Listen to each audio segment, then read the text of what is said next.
Hi everyone, welcome back to Priyam Classes. कैसे हैं आप सभी? I hope you all are doing good.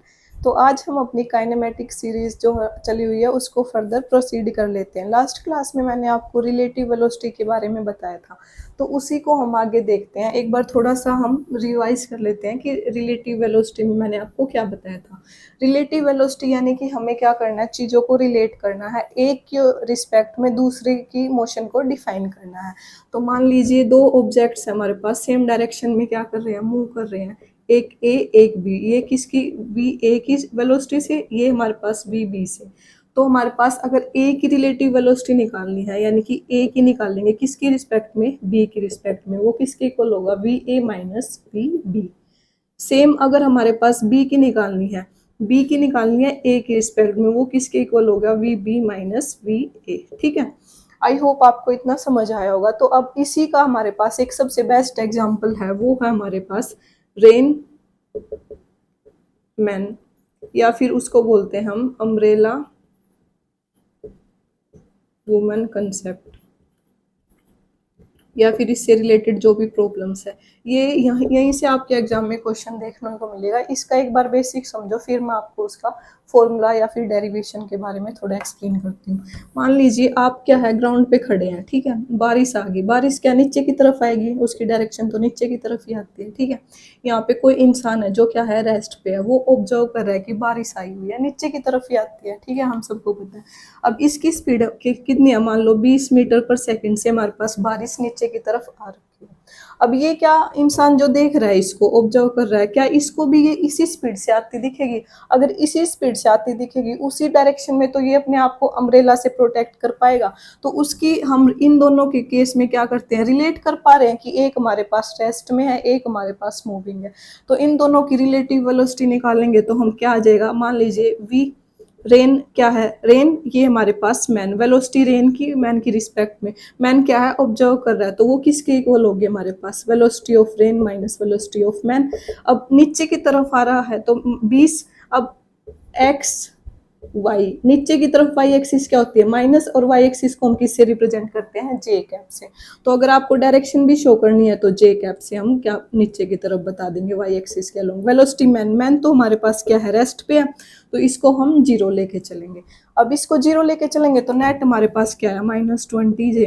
तो अगर इसको अपने आप को बारिश से प्रोटेक्ट करना पड़ेगा तो इसको जो अम्ब्रेला है वो क्या, इसी डायरेक्शन में ऊपर की तरफ लेके चलनी पड़ेगी। ठीक है, लेकिन इसी का दूसरा केस है, अगर आप बारिश में बाइक पे या फिर एक्टिवा या फिर बाईसाइकिल से जा रहे हैं, तो उसमें उस केस पे आपने नोट किया होगा कि जो बारिश है वो डायरेक्ट हमारे फेस पे स्ट्राइक करती है। यानी कि अगर जो ये रेन है, हम क्या कर रहे हैं, आगे की तरफ मूव कर रहे हैं, तो रेन हमारे डायरेक्ट ऐसे फेस पे आ रही है। तो इस केस में हमें अपनी अम्ब्रेला को भी थोड़ा टिल्ट करना पड़ेगा। अगर हम उसको सीधा रखेंगे तो बारिश हमारे फेस पे क्या करेगी, स्ट्राइक करती रहेगी। तो वही कंसेप्ट अभी हम देखने के लिए देखेंगे कि कैसे कैसे हम उसके सोल्व करेंगे। ठीक है, आई होप आपको इसका बेसिक समझ आया होगा कि हम क्या बनने जा रहे हैं। तो सबसे पहले इसमें दो केस बनेंगे, एक तो ऑब्जर्वर क्या होगा, रेस्ट में होगा, सेकंड हमारे पास ऑब्जर्वर क्या होगा, मोशन में होगा। तो सबसे पहले फर्स्ट केस देख लेते हैं हम, when the observer is at rest, rest में है तो क्या करेंगे, इसमें सिर्फ एक सिंपल सा कंसेप्ट लगेगा जो मैंने आपको वेक्टर रिजोल्व के टाइम बताया था कि अगर हमारे पास दो वेक्टर गिवन है तो उसका मैग्नीट्यूड और उसकी डायरेक्शन कैसे निकालेंगे। अब रेन क्या है हमारे पास, नीचे की तरफ आएगी, उसको हम बोल दिया वेलोसिटी ऑफ रेन। विंड, हवा क्या है, आगे की तरफ जा रही है, तो हवा को हमने ले लिया इस डायरेक्शन में, तो ये हमारे पास वेलोसिटी ऑफ विंड। अब इन दोनों को हम, ऑब्जर्वर हमारे पास क्या है, रेस्ट में है, तो अब इसके बीच में क्या आएगा, इसका रिजल्टेंट आएगा और वो थीटा बनाएगा। क्यों, क्योंकि रेन हमारे पास नीचे की तरफ आ रही है, हम रेन को ऑब्जर्व करेंगे जब भी तो हम अपनी अम्ब्रेला को उसके अकॉर्डिंग फिट कर पाएंगे। अगर रेन हमारे फेस पे स्ट्राइक कर रही है तो अम्ब्रेला को हम आगे की तरफ टिल्ट करेंगे ताकि वो हमारे फेस पे स्ट्राइक ना करे। और अगर हमारे पास रेन डायरेक्ट नीचे आ रही है और हम क्या है, रेस्ट में है, तो हम डायरेक्ट स्ट्रेट उसको अपनी अम्ब्रेला को लेके खड़े होंगे ताकि हम रेन से खुद को बचा पाए। ठीक है, तो अब इसी को हम क्या कर लेंगे थोड़ा सा फर्दर अब जितना एंगल पे हमारे पास रेन क्या करेगी, टिल्ट, तो अम्ब्रेला को भी हम उसी बैलेंस में करेंगे। तो मान लीजिए ये आपका क्या हो गया, छाता, तो ये भी आपके पास इतना ही एंगल बनाएगा। ठीक है, आई होप आपको ये समझ में आया होगा। तो इस केस में आपको क्या निकालना है, नंबर 1 मैग्नीट्यूड, नंबर 2 डायरेक्शन। ठीक है, मैग्नीट्यूड कैसे निकलेगा, रिजल्टेंट कैसे निकलता है, दो वेक्टर हैं आपके पास, तो दोनों का क्या करेंगे, स्क्वायर लेके अंडर रूट कर देंगे। ये मैंने आपको लास्ट क्लासेज में बताया था, आई होप आपको इसमें कोई दिक्कत नहीं होगी। ठीक है, डायरेक्शन कैसे निकालते हैं हम, टेन थीटा से। टेन थीटा हमारे पास क्या होता है, पी बाई बी, परपेंडिकुलर। अब जिसके साथ क्या होगा, थीटा एंगल बनेगा, वो क्या होता है हमारे पास, बेस। तो ये हमारे पास क्या हो गया, बेस, ये हमारे पास क्या हो गया, perpendicular, V W by V R. I hope आपको ये क्लियर हुआ होगा। ठीक है, सेकेंड केस हमारे पास क्या है, when the observer is in motion. अब आप बाइक पे या फिर एक्टिवा पे या बाईसाइकिल पे जा रहे हैं और बारिश आ गई, तो वो डायरेक्ट आपके फेस पे स्ट्राइक कर रही है। तो उस केस में आपको अपनी अम्ब्रेला किस डायरेक्शन में टिल्ट या कितने एंगल पर आपको टिल्ट करनी पड़ेगी, वो सेकंड केस हम यहाँ पे पढ़ेंगे।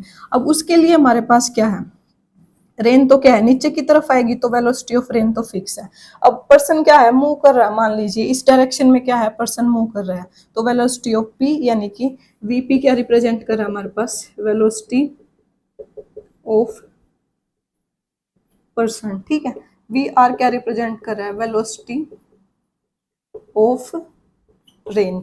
अब देखो, इसको हम वेक्टर को समझने के लिए हमें क्या करना पड़ेगा, एक चीज को रेस्ट में लेना पड़ेगा, क्योंकि अगर हम चलते जाएंगे तो हमारी बाइक या जिससे भी हम जा रहे हैं उसकी भी तो स्पीड वेरी करती जाएगी। तो उस चीज को समझने के लिए हमें एक चीज रेस्ट में करनी पड़ेगी। अब रेन को तो हम नहीं रोक सकते अपने हिसाब से, तो हम जो पर्सन है उसको क्या कर लेते हैं, मान लेते हैं कि वो हमारे पास, उसको उसके अपोजिट डायरेक्शन में हम एक वेक्टर क्या कर देते हैं, उसका ड्रॉ कर देते हैं, ताकि हम उसको रेस्ट में कंसीडर कर सके, और उसके बाद हम इसको रिजोल्व करते हैं। ठीक है, तो सेम वही कंसेप्ट लगेगा, थीटा यहाँ पे, अगर ये थीटा यहाँ बन रहा है तो अम्ब्रेला का भी हमारे पास क्या सेम ही बनेगा। तो सेम इसमें भी हमारे पास क्या निकालना है, मैग्नीट्यूड और डायरेक्शन। तो मैग्नीट्यूड इस केस में हमारे पास क्या होगा, V R square plus V P square का अंडर रूट, ये क्या हो गया, magnitude, velocity of rain plus velocity of person. अब लेकिन इसमें एक कंसेप्ट क्या है, हमें जो रेस्ट में करने के लिए जो पर्सन का जो हमारे पास वेक्टर है वो अपोजिट डायरेक्शन में ड्रॉ करना पड़ेगा। डायरेक्शन सेम टेन थीटा से निकाल लेंगे, टेन थीटा किसके इक्वल होता है, पी बाई बी। परपेंडिकुलर कितना हमारे पास, ये इससे रिप्रेजेंट कर रखा है, और बेस हमारे पास क्या है, वी ऑफ आर, यहाँ से हमारे पास क्या आ जाएगी इसकी वैल्यू। ठीक है, आई होप आपको ये कंसेप्ट अब समझ में आया होगा। एक बार कोई भी इसमें डाउट है तो कमेंट सेक्शन में पूछो, फिर हम अपना प्रोजेक्टाइल मोशन को देखते हैं।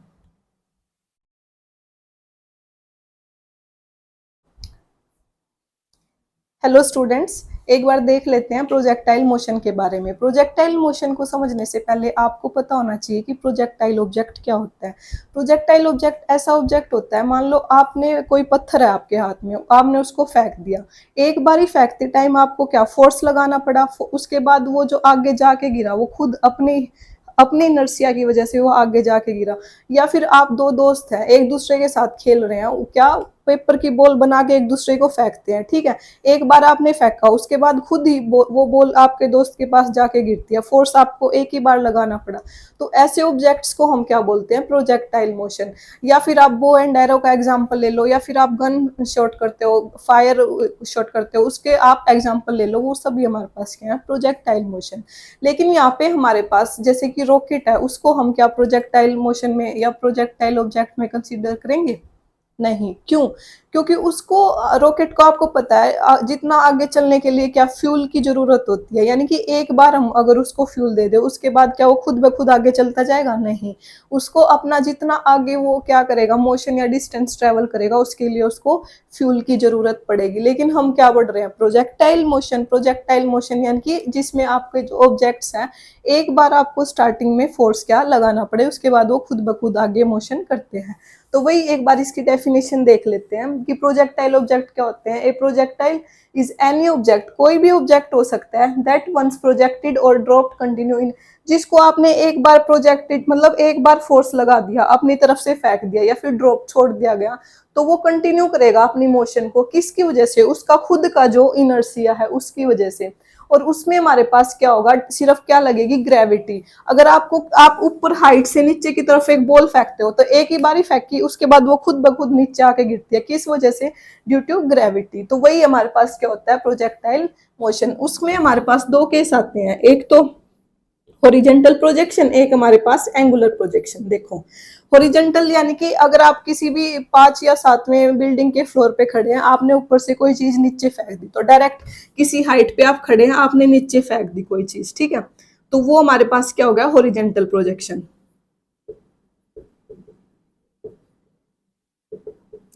ठीक है। अब लेकिन क्या किया आपने, एक पेपर की बॉल बनाई, उठाई और फेंक दी, यानी कि किसी एंगल से आपने नीचे से उठाई और फिर वो आगे जाके गिरी, ये हमारे पास क्या हो गया, एंगुलर प्रोजेक्शन। ठीक है, ये एक्स एक्सिस होगी आपकी, ये वाई, एक्स वाई, यहाँ पे किसी हाइट से फेंक दिया, ये किसी एंगल से, यानी कि स्टार्टिंग में ही आपने कोई एंगल बनाया जिससे वो फेंका, उसके बाद आपकी वो प्रोजेक्टाइल उसने खुद ट्रेवल की। ठीक है, तो ये दो केस आपको यहाँ पे पढ़ने हैं। सबसे पहले हम डिस्कस करेंगे हॉरिजेंटल प्रोजेक्शन के बारे में। अब इसमें हमारे पास एक चीज हम मान के चलते हैं कि कोई भी ऑब्जेक्ट है जो हमने, इसमें एक्स एक्सिस के अलॉन्ग जो आपकी वेलोसिटी होगी वो क्या होगी, 0, क्योंकि आपने ऊपर हाइट से फेंक दिया, डायरेक्ट वो नीचे आके गिरेगा। ठीक है, तो एक्स एक्सिस की जो वेलोसिटी है, वेलोसिटी अलोंग एक्स एक्सिस क्या होगा, 0 होगा। 0 हम क्यों मान के चलते हैं, क्योंकि हम इसमें जो फ्रिक्शन का है जो इम्पैक्ट वो नहीं लेके चलते, इसमें सिर्फ हम ग्रेविटी का क्या इम्पैक्ट मान के चलते हैं। तो वाई एक्सिस के अलोंग क्या लगेगी, ग्रेविटी, तो वाई एक्सिस पे हमारे पास एक इसके इक्वल हो जाएगा 0 के, और यू ऑफ एक्स यानी कि एक्स के अलोंग जो हमारे पास वेलोसिटी है वो क्या होगी, 0। ये हमारे पास 2 पॉइंट इसमें हम मान के चलते हैं। ठीक है, अब देखो इस कोई एक पॉइंट ले लिया, इसमें हम इस साइड हमारे पास वेक्टर मूव कर रहा है, इसमें इस साइड, इसमें इस साइड, तो हम इस वेक्टर को पढ़ने के लिए क्या करेंगे, रिजोल्व करेंगे, किसको, वेक्टर को रिजोल्व करेंगे, एक एक्स एक्सिस के अलोंग, एक वाई एक्सिस के अलोंग। तो इस वेक्टर को रिजोल्व करने के लिए हमें क्या चाहिएगा, एक एक्स एक्सिस के अलोंग, एक वाई एक्सिस के अलोंग इक्वेशन चाहिए। ठीक है, तो अलोंग एक्स एक्सिस हमारे पास क्या इक्वेशन होंगी, और अलोंग वाई एक्सिस हमारे पास क्या इक्वेशन होंगी वो देख लेते हैं। अगर हमारे पास, आप मान के चलो कि इस ऑब्जेक्ट ने क्या है, प्रोजेक्टाइल मोशन, यानी कि ये वाली पाथ फॉलो ना की, डायरेक्ट स्ट्रेट लाइन में मूव कर रहा है, तो उसको हम डिफाइन करते हैं इक्वेशन ऑफ मोशन से। वो कौन कौन सी इक्वेशन है, वो एक बार आई होप आपको याद होगा, first equation, second and third. First हमारे पास क्या थी, v is equal to you plus A t, second क्या थी, s is equal to U T plus half A T square, third क्या थी, v square minus you square is equals to 2as। u हमारे पास initial velocity, v final velocity, a acceleration, t time. एक बार लिखवा देती हूँ मैं आपको ये सारी चीज। u क्या है यहाँ पे, इनिशियल वेलोसिटी, v क्या है, फाइनल वेलोसिटी, s क्या है, डिस्प्लेसमेंट, ए क्या है, एक्सेलरेशन, टी क्या है हमारे पास, टाइम कंपोनेंट। ये क्या है, स्केलर है, तो ये हमारे पास एक्स और वाई पे डिपेंड नहीं करेगा। ठीक है, आई होप आपको ये सारा समझ में आया होगा। इसमें हमारे पास क्या है, देखो अब हम इसी को अगर स्ट्रेट लाइन में कोई चीज मूव करती तो हमें ये डिफाइन करने की जरूरत ही नहीं पड़ती, हमारे पास तो डायरेक्ट इक्वेशन ऑफ मोशन है। हम इन इक्वेशन से क्या कर देते, अपने जो ऑब्जेक्ट है उसकी मोशन को डिफाइन कर देते। लेकिन अभी हमारे पास क्या, प्रोजेक्टाइल ऑब्जेक्ट है, यानी कि हमने फोर्स लगाया और वो अपने आप एक पाथ को फॉलो करते हुए आगे की ओर गिरा, तो उसकी मोशन को डिफाइन करने के लिए इस इक्वेशंस में भी चेंज आएगा। तो इन इक्वेशंस में क्या चेंज आएगा वो एक बार देख लेते हैं। अब देखो सबसे पहले एक्स एक्सिस के अलोंग हम क्या पढ़ रहे हैं, हॉरिजेंटल। अब एक्स एक्सिस के अलोंग मैंने आपको क्या बताया कि v यानी कि वेलोसिटी जो है u है हमारे पास इनिशियल वेलोसिटी, लेकिन एक्स एक्सिस के अलोंग क्या होगी, 0 होगी। तो फर्स्ट इक्वेशन हमारे पास एक्स एक्सिस के अलोंग क्या बनेगी, अगर v is equal to you plus A T है और मैं एक्स एक्सिस के अलोंग पढ़ रही हूँ तो एक्स एक्स लगा दिया मैंने। t हमारे पास क्या है, स्केलर क्वांटिटी है, तो ये किस पे डिपेंड नहीं करता हमारे पास, किसी भी अदर फैक्टर पे। एक्स वाई में हम इसको नहीं तोड़ेंगे, यानी कि कंपोनेंट में ब्रेक डाउन नहीं होगा। तो यहाँ पे यू एक्स, अब देखो वेलोसिटी क्या है, कांस्टेंट है, चेंज नहीं होगी, ठीक है। तो यानी कि V X is equal to U X is equals to U same रहेगी। अब वेलोसिटी चेंज नहीं हो रही तो हमारे पास एक्सेलरेशन क्या हो जाएगा, जीरो हो जाएगा, क्योंकि एक्सेलरेशन किसके इक्वल होता है, v2 माइनस v1। अब ये दोनों क्या है, इक्वल है, तो एक्सेलरेशन हमारे पास क्या हो जाएगा, जीरो हो जाएगा। तो इसमें देखो vx किसके इक्वल आ गया हमारे पास, ux, यानी कि जो हमारे पास स्पीड स्टार्टिंग में, जैसे ही मैंने कोई ऑब्जेक्ट ऊपर से नीचे फेंका, जिस वेलोसिटी के साथ मैंने फेंका वही उसकी वेलोसिटी नीचे तक रहेगी, यानी कि initial velocity starting point and final point पे जो वेलोसिटी है वो क्या होगी, सेम होगी हमारे पास किसमें, हॉरिजॉन्टल प्रोजेक्शन में, ठीक है, एक्स एक्सिस के अलोंग।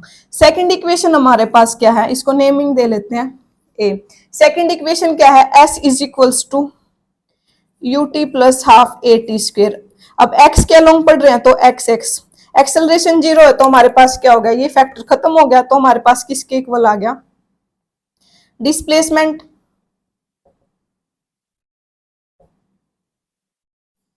ठीक है। थर्ड इक्वेशन हमारे पास क्या है, v square minus you square is equals to half A T square. अब एक्सेलरेशन जीरो है तो ये यहाँ से भी हमारे पास क्या निकल के आया, V square is equals to U square, यानी कि इनिशियल क्या है, फाइनल के अकॉर्डिंग, ठीक है। ये आपको समझ में आया। अब देखो y एक्सिस के अलोंग हमारे पास इक्वेशन कैसे चेंज होगी, फर्स्ट इक्वेशन y के अलोंग पढ़ेंगे तो यहाँ पे हम y लगा देंगे। y पे मैंने क्या बताया कि a किसके इक्वल हो जाएगा, g के, लेकिन y एक्सिस के अलोंग क्या होगी हमारे पास, uy किसके इक्वल होगा, जीरो के। तो फर्स्ट इक्वेशन हमारे पास किसके इक्वल आ गई, v is equals to a y t के, ठीक है। सेकंड इक्वेशन हमारे पास ये वाला फैक्टर जीरो कर दो, किसके इक्वल हो गया, s यानी कि डिस्प्लेसमेंट या फिर distance half A T square, a किसके इक्वल है, जी के इक्वल है, तो ये किसके इक्वल होगी, हाफ जी टी स्क्वेयर, ठीक है। Third equation V square U square हमारे पास जीरो हो गया, तो two A S, V square is equal to two G S. S हमारे पास यहाँ पे क्या है, डिस्प्लेसमेंट, या फिर हम इसको हाइट की तरफ कंसीडर करेंगे। आई होप आपको ये इक्वेशन क्लियर हुए होंगे। एक बार इसको देखो, फिर मैं आपको इसकी चार इक्वेशंस जो मेन याद रखनी है वो करवाती हूँ। हेलो स्टूडेंट्स, अब एक बार डिस्कस कर लेते हैं। अगर हमने कोई भी ऑब्जेक्ट हॉरिजॉन्टल प्रोजेक्टाइल करवाया है, ठीक है, तो उसकी इक्वेशंस को कैसे हम डिफाइन करेंगे। हॉरिजॉन्टल यानी कि किसी हाइट से आपने कोई ऑब्जेक्ट फेंक दिया। अब उसकी मोशन को पढ़ने के लिए हमें क्या क्या पता होना चाहिए, कोई ऑब्जेक्ट फेंक दिया तो सबसे पहले आपको क्या पता होना चाहिए कि उसने कौन सी पाथ को फॉलो किया है। तो सबसे पहले हम क्या देखेंगे, इक्वेशन ऑफ ट्रैजेक्टरी, यानी कि उसने कौन सी पाथ फॉलो की है। दूसरे नंबर पे आपको पता होना चाहिए कितने टाइम में वो ऑब्जेक्ट हमारे पास नीचे गया, तो यानी कि टाइम ऑफ फ्लाइट। तीसरा नंबर कितनी दूर तक गया, तो यानी कि आपको रेंज पता होना चाहिए। लास्ट आपको पता होना चाहिए कि जिस स्पीड से हमने फेंका था या फिर जो ग्राउंड पे उसने स्ट्राइक किया, क्या वो वेलोसिटी सेम है, अगर अलग है तो कितनी है। तो चार चीजें आपको पता होनी चाहिए। वन बाय वन देख लेते हैं। सबसे पहले आपको इक्वेशन ऑफ ट्रांजेक्टरी, इसके एक बहुत लॉन्ग डेरिवेशन है जहां से हमारे पास इक्वेशन निकल के आई है। वो क्या है, half G by U square X square. अगर ये अजीब सा आपको कुछ टर्म लग रहा है तो इसको आप मान लो कोई भी कांस्टेंट के, तो y किसके इक्वल हो गया, के एक्स स्क्वेयर। तो यहाँ से आपको देखा देखा लग रहा होगा कि ये किसकी इक्वेशन है, पैराबोला की। तो यहाँ से आपको क्या पता चला कि जो हमारे पास ऑब्जेक्ट है वो किस में मूव कर रहा है, इन ए पैराबोलिक पाथ, ठीक है। याद करने के लिए y का कंपोनेंट क्या है, g, यानी कि y एक्सिस के अलोंग ग्रेविटी, तो g हमारे पास सिंगल। x एक्सिस के अलोंग क्या होती है, वेलोसिटी, u का स्क्वायर x का स्क्वायर, ठीक है। याद करने के लिए वैसे आपको बस ये पता होना चाहिए कि जो हमारे पास पैराबोला की इक्वेशन क्या होती है और वो कौन सी पाथ फॉलो कर रहा है, ठीक है। Second, time of flight. Time of flight निकालने के लिए आपको क्या, इक्वेशन ऑफ मोशन पता होनी चाहिए। उसमें से टाइम आप किस में निकालोगे, सेकंड इक्वेशन याद करो क्या थी, s is equal to U T plus half A T square. लेकिन ये इक्वेशंस मैंने बताई थी कि यू एक्स के अलोंग क्या हो जाता है, जीरो हो जाएगा। तो यहाँ से हमारे y के अलोंग क्या हो जाएगा, जीरो हो जाएगा। तो s हमारे पास y किसके इक्वल निकल के आया था, half G T square, second equation. यहाँ से t की वैल्यू किसके इक्वल होगी, 2y by G is equals to T square. तो t कैपिटल T से रिप्रेजेंट करेंगे जब टाइम ऑफ फ्लाइट निकालना है तो वो किसके इक्वल हो गया, 2y बाई जी का अंडर रूट, ये आपका टाइम पीरियड, ठीक है। Next, range. रेंज हमारे पास कितनी अधिकतम उसने दूरी की, ठीक है। तो दूरी कितनी तय की उसने, वो किस फॉर्मूले से लगेगा हमारे पास, स्पीड किसके इक्वल होता है, डिस्टेंस बाय टाइम, तो हमें क्या चाहिए डिस्टेंस, तो डिस्टेंस किसके इक्वल हो गया स्पीड यानी कि u into T. u into T की वैल्यू क्या है हमारे पास 2y बाय जी। ये आपकी इक्वेशन किसकी होगी रेंज की। इसको हम किससे रिप्रेजेंट करते हैं r से, कैपिटल R से। ठीक है, नेक्स्ट हमारे पास आती है वेलोसिटी। किस वेलोसिटी से जो हमने ऑब्जेक्ट था प्रोजेक्टाइल करवाया था वो आपका ग्राउंड पे गया। वेलोसिटी किसके इक्वल होगी x के अलोंग वेलोसिटी प्लस y के अलोंग वेलोसिटी। x के अलोंग y के अलोंग हमारे पास क्या थी सेम थी, वेलोसिटी किसके अलोंग y के अलोंग क्या थी सेम थी। तो v ये किसके इक्वल हो गया u square plus V Y किसके इक्वल हमारे पास लास्ट उसमें निकलवाया था जी टी के, तो जी स्क्वेयर टी स्क्वेयर का अंडर रूट किसके इक्वल हो गया वेलोसिटी के। आई होप आपको ये चारों इक्वेशन समझ में आई होंगी। इसको देखो फिर हम नेक्स्ट क्या पढ़ेंगे एंगुलर प्रोजेक्शन। स्टूडेंट्स एक बार डिस्कस कर लेते हैं हमारे पास अगर एंगुलर प्रोजेक्शन है तो उसके हमारे पास जो इक्वेशंस है उसको हम कैसे पढ़ेंगे। अब एंगुलर है यानी कि नीचे से ही एक्स एक्सिस से ही हमने उठा के किसी एंगल पे कोई ऑब्जेक्ट फेंका है तो उसको हम क्या रिजोल्व कर लेंगे, एक एक्स के अलोंग एक हमारे पास वाई के। मान ले ये हमारे पास यू वेक्टर है तो ये हो गया यू एक्स, ये हो गया यू वाई। अब यू एक्स क्या है, एक्स का कॉम्पोनेंट क्या होगा u कोस थीटा, जिसके साथ हमारे पास थीटा बनता है वो हमारे पास क्या आता है कोस में।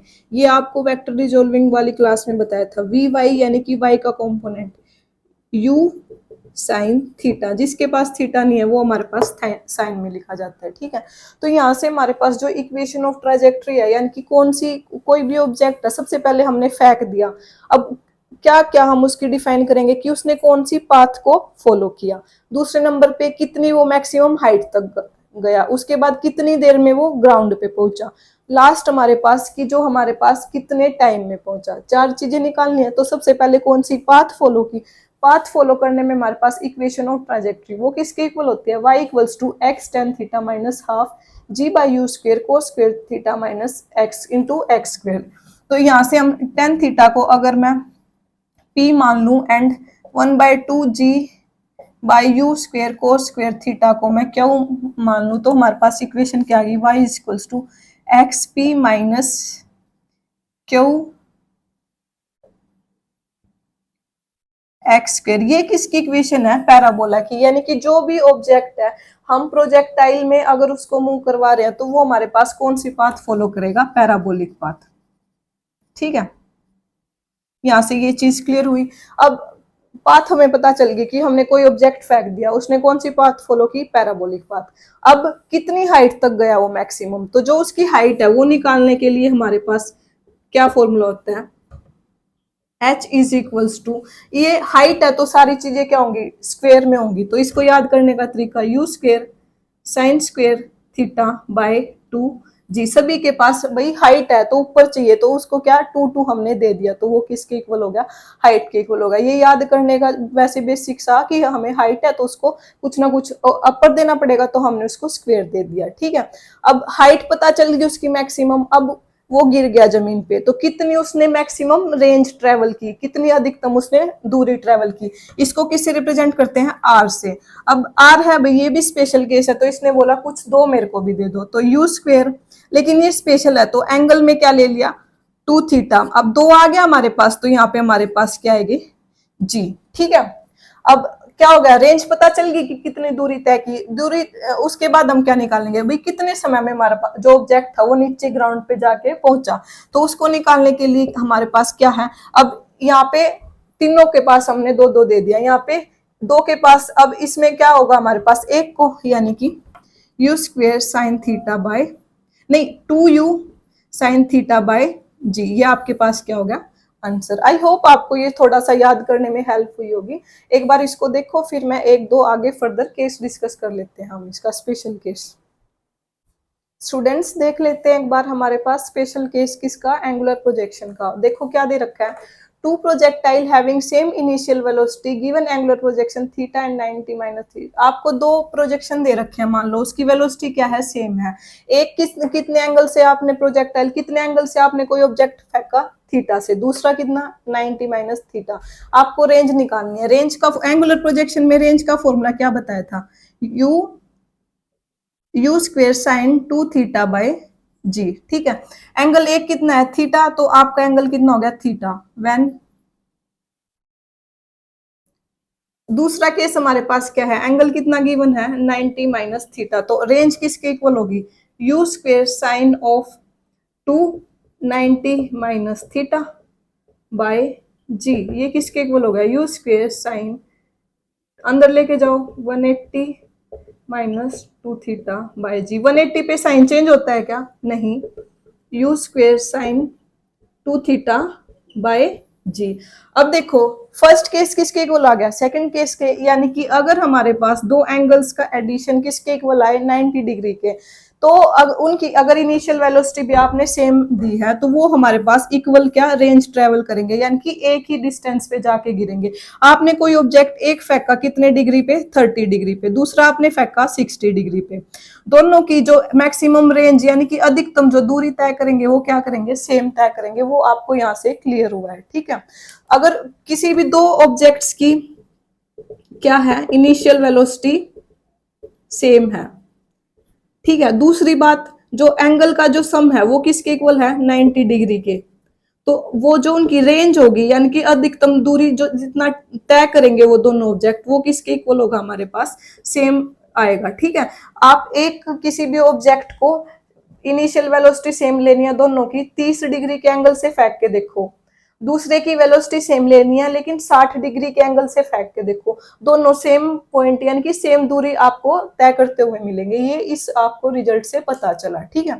सेकेंड यहाँ पे इंपॉर्टेंट बात, अगर आपको मैक्सिमम हाइट या मैक्सिमम अधिकतम दूरी आपको चाहिए तो उसके लिए आपका जो एंगल है वो किसके इक्वल होगा, अब रेंज में किसका फॉर्मूला आता है, साइन का। अब साइन किसके, साइन भी कितना आता है 2 थीटा, साइन जीरो किसके इक्वल होता है, साइन जीरो जीरो के, लेकिन साइन 90 किसके इक्वल होता है 1 के, लेकिन यहाँ पे 2 थीटा है, अगर हम 90 ले लेंगे तो 180 हो गया यानी कि जीरो हो जाएगा, लेकिन तो इसलिए आपको थीटा किसके इक्वल लेना पड़ेगा 45 डिग्री।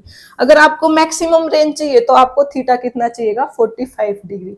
आई होप आपको ये सारा प्रोजेक्टाइल का कंसेप्ट क्लियर हुआ होगा। इसी के साथ हमारी जो काइनेमेटिक्स की यूनिट है वो आपकी खत्म होती है। अगर इसमें आपको कोई भी डाउट है तो आप कमेंट सेक्शन में पूछ सकते हैं। Thank you.